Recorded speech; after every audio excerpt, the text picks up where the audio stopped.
Lovely to see you. This is our third video on the Chronicles of Narnia, meeting Jesus in Narnia. Today we're in the third book in the series, that delightfully entitled The Horse and His Boy. It's about the journey of a talking horse and a boy who then meet up with another talking horse accompanied by a young girl, and they're making their way from the cruel country of Calormen to Narnia, where they'll be free. The boy's name is Shasta, although he later proves to have a different name, and there are quite a number of parallels between him and Moses. He came out of the water in early infancy. He journeys from a land of slavery to a land of freedom. He becomes in time actually a king, which has a certain parallel with Moses. Moses was never a king as such, but he was the leader of the people. And like Moses, he met Aslan up a mountain on his own, just as Moses met with God. There are other ways in which his story is nothing like the story of Moses, but there are certain parallels nevertheless. His horse, or the horse whom he accompanies, because you can't really call him his horse, that's the point of the title, is named Bree, and Bree is one of my favourite characters, I think, in the whole 7 books. He's a bit conceited, a bit vain, but he's delightfully sarcastic and very, very amusing. And so early on the journeys, when Shasta first climbs up on the back of him, he says, "I'm a horse, not a haystack. Anyone would think I might be from the way you're climbing up on me."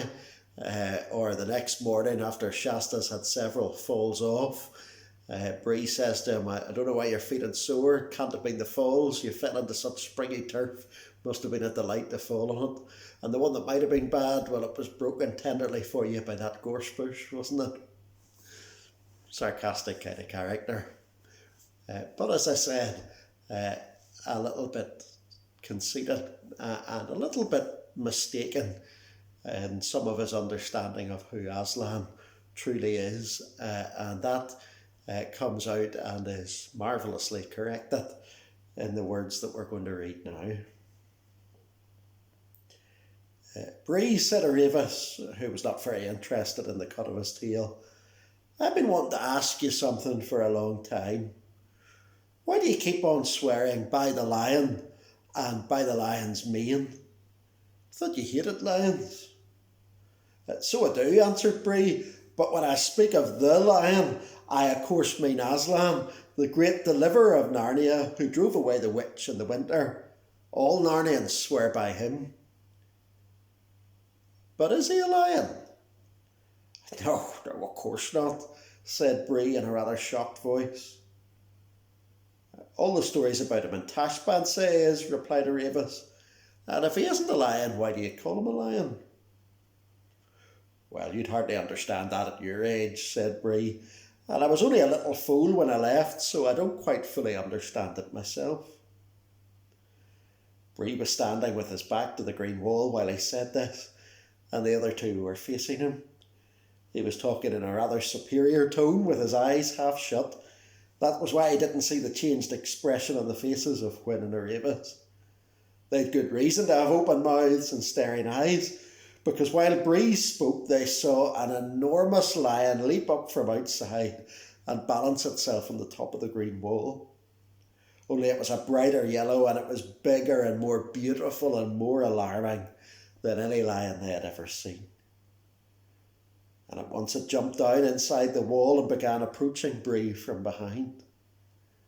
It made no noise at all, and Hwyn and Aravis couldn't make any more noise themselves, no more than if they were frozen. "No doubt," continued Bree, "when they speak of him as a lion, they only mean he's as strong as a lion, or, to our enemies of course, as fierce as a lion, or something of that kind. Even a little girl like you, Aravis, must see that it would be quite absurd to suppose that he's a real lion. Indeed, it would be disrespectful. If he were to be a lion, he'd have to be a beast just like the rest of us. Why," and here Bree began to laugh, "if he was a lion, he'd have 4 paws. and a tail and whiskers.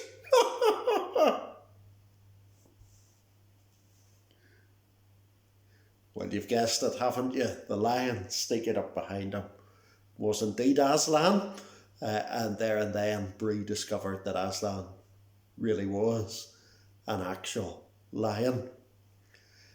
Isn't there a beautiful pointer to the truth of who Jesus is there? It is easy, I think, for us wanting rightly to emphasise the fact that he's truly God, to forget that he truly became man and truly is a man too. When he walked this earth, he had a real body, real flesh, real blood, real bone, real muscle. His feet got dirty when they touched the ground. And he still has that, has a body, a new resurrection body, in the glory of his Father's presence, to where he ascended after he rose from the dead. A real man who really understands. Not a glorious wonder.